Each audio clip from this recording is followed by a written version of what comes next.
9. The door in the roped-off tunnel. Lena saw Dune immediately. He was reaching up to set a book back on its shelf.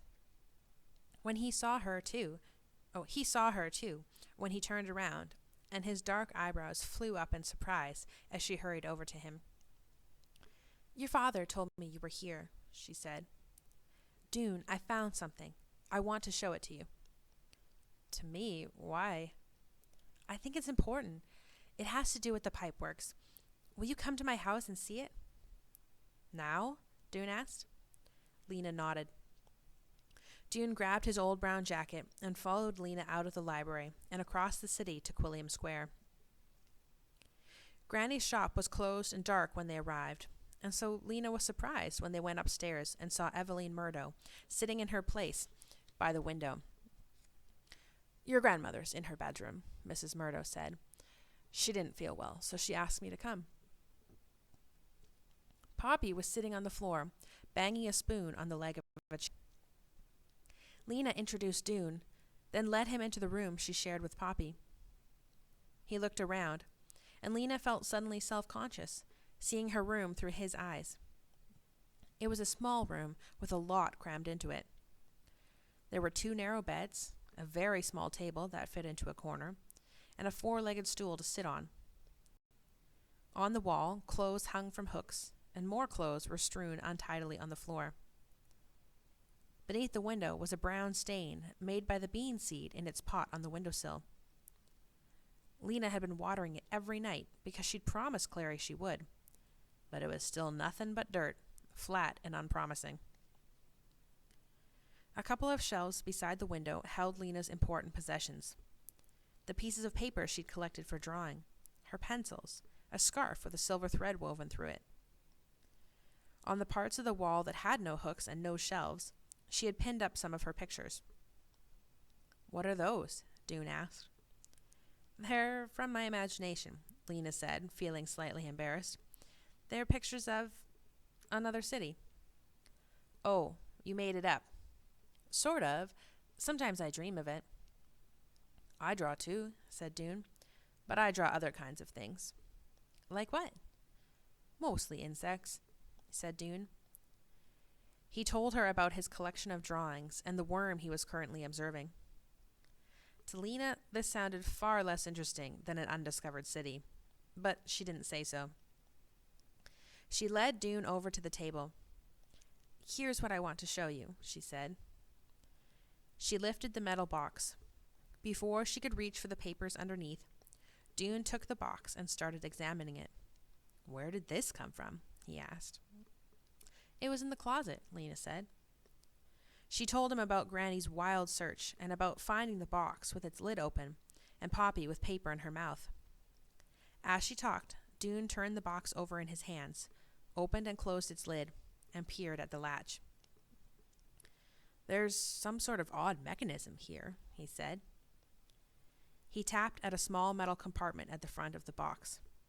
"I'd like to see inside this." "Here's what was in the box," said Lena, lifting the covering paper from her patchwork of scraps. "At least, it's what's left of what was in there." Dune bent over, his hands on either side of the paper.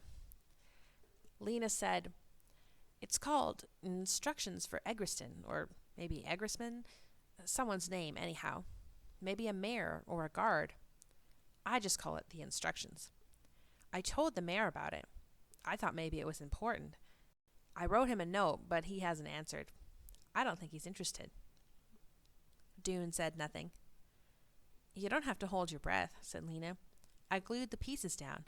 Look," she said, pointing. "This word must be pipeworks. And this one, river. And look at this one. Door." Dune didn't answer. His hair had fallen forward, so Lena couldn't see the expression on his face. "I thought at first," Lena went on, "that it must be instructions for how to do something. How to fix the electricity, maybe. But then I thought, what if it's instructions for going to another place?" Dune said nothing, so Lena went on. "I mean, someplace that isn't here, like another city. I think these instructions say, go down into the pipeworks and look for a door." Dune brushed the hair back from his face. but he didn't straighten up. He gazed at the broken words and frowned. Edge, he murmured. Small steel pan. What would that mean? A frying pan? Said Lena. But I don't know why there'd be a frying pan in the pipeworks. But Doone didn't answer. He seemed to be talking to himself. He kept reading, moving a finger along the lines of words. Open, he whispered. Follow. Finally, he turned to look at Lena. I think you're right, he said. I think this is important. I was sure you would think so, Lena cried. She was so relieved that her words poured out of her in a rush. Because you take things seriously. You told the truth to the mayor on assignment day. I didn't want to believe it. But then came the long blackout, and I knew. I knew things were as bad as you said. She stopped, breathless. She pointed to a word on the document. This door, she said. It has to be a door that leads out of Ember. I don't know, said Doone. Maybe. Or a door that leads to something important, even if it isn't that. But it must be that. What else could be important enough to lock up in a fancy box? Well, I suppose it could be a storage room with some special tools in it or something. A look of surprise came over his face. Actually, I saw a door where I didn't expect to see one, out in Tunnel 351. It was locked. I thought it was an old supply closet. I wonder if that could be it. It must be, cried Lena. Her heart sped up. It wasn't anywhere near the river, Doone said doubtfully. That doesn't matter, Lena said. The river goes through the pipeworks, that's all. It's probably something like, go down by the river, then go this way, then that way. Maybe, said Doone. It must be, Lena cried. I know it is. It's the door that leads out of Ember. I don't know if that makes sense, said Doone. A door in the pipeworks could only lead to something underground, and how could that... Lena had no patience for Doone's reasoning. She wanted to dance around the room, she was so excited. We have to find out, she said. We have to find out right away. Doone looked startled. Well, I can go and try the door again, he said.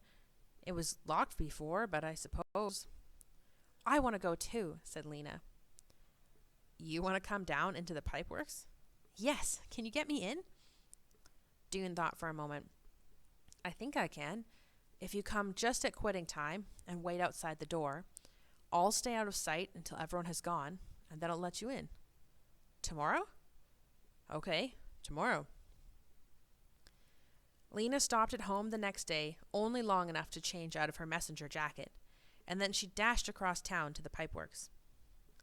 Doone met her just outside the door, and she followed him inside, where he handed her a slicker and boots to put on. They descended the long stone stairway, and when they came out into the main tunnel, Lena stood still, staring at the river. I didn't know the river was so big, she said, after she found her voice. Yeah, said Doone. Every few years, they say, someone falls in. If you fall in, there's no hope of fishing you out. The river swallows you and sweeps you away. Lena shivered. It was cold down here, a cold that she felt all the way through. Cold flesh, cold blood, cold bones. Doone led her up the path beside the water. After a while, they came to an opening in the wall, and they turned into it and left the river behind.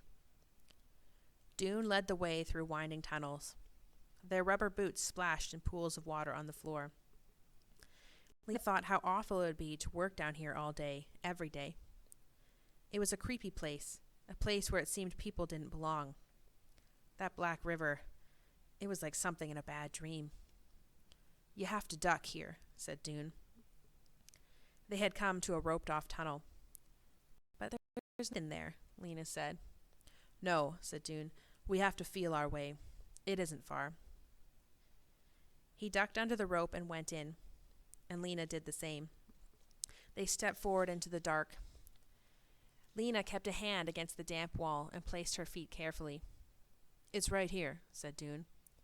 He had stopped a few feet ahead of Lena. She came up behind him. Put your hands out, he said. You'll feel it. Lena felt a smooth, hard surface. There was a round metal knob, and below the knob a keyhole. It seemed an ordinary door, not at all like the entrance to a new world. But that was what made things so exciting. Nothing was ever how you expected it to be. "Let's try it," she whispered. Dune took hold of the knob and twisted. "Locked," he said. "Is there a pan anywhere?" "A pan?" "The instructions said small steel pan. Maybe that would have the key in it." They felt around, but there was nothing, just the rocky walls. They patted the walls, they put their ears to the door, they jiggled the knob and pulled it and pushed it. Finally, Dune said, "Well, we can't get in. I guess we better go." And that was when they heard the noise. It was a scuffling, scraping noise that seemed to be coming from somewhere nearby. Lena stopped breathing. She clutched Dune's arm. "Quick," Dune whispered. He made his way back toward the lighted tunnel, with Lena following. They ducked under the rope and rounded a turn, then stopped, stood still, and listened. A harsh scraping sound, a thud, a pause, and then the sound of an impact, a short, explosive breath, and a muttered word in a gruff, low voice. Then slow footsteps getting closer. They flattened themselves against the wall and stood motionless. The footsteps stopped briefly, and there was another grunt. Then the steps continued, but seemed to be fading. In a moment, from a distance, there was another sound. The chink of a key turning in a lock, and the click of a latch opening. Lena made an astonished face at Dune. Someone had gone down the rope tunnel and opened the door. She put her mouth close to Dune's ear. "Shall we try to see who it is?" she whispered.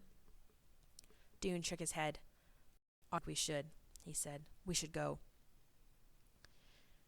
"We could just peek around the corner."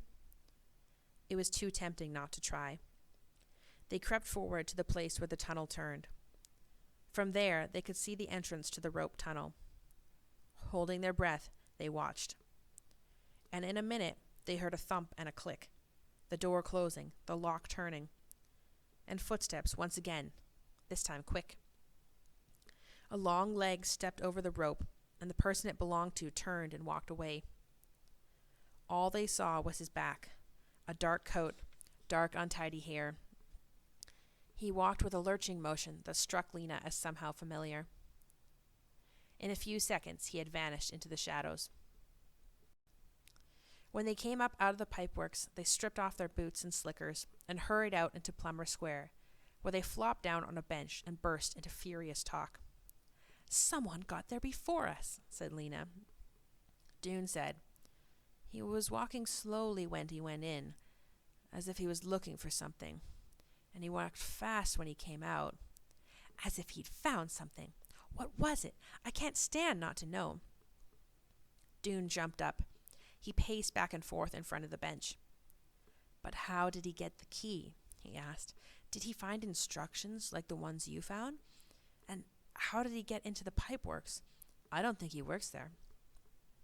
"There's something familiar about the way he walks," said Lena, "but I don't know why." "Well, anyhow, he opened the door and we can't," said Dune. "If it does go somewhere, if it does lead out of Ember, he'll be telling the whole city pretty soon. He'll be a hero." Dune sat down again. "If he's found the way out, we'll be glad, of course," he said glumly. "It doesn't matter who finds it, as long as it helps the city." "That's right," Lena said. "It's just that I thought we were going to find it," said Dune. "Yes," Lena said, thinking how grand it would have been to stand before all of Ember announcing their discovery. They sat without talking for a while, lost in their own thoughts. A man pulling a cart full of wood scraps went by. A woman leaned from a lighted window on Gappery Street and called out to some boys playing in the square below. A couple of guards in their red and brown uniforms ambled across the square, laughing. The town clock rang out 6 deep booms that Lena could feel like shudders beneath her ribs. Dune said, "I guess what we do now is wait to see if there's an announcement." "I guess so," said Lena. Maybe that door is nothing special after all, said Dune. Maybe it's just an old, unused supply closet. But Lena wasn't ready to believe that. Maybe it wasn't the door out of Ember, but it was a mystery nevertheless. A mystery connected, she was sure, to the bigger mystery they were trying to solve.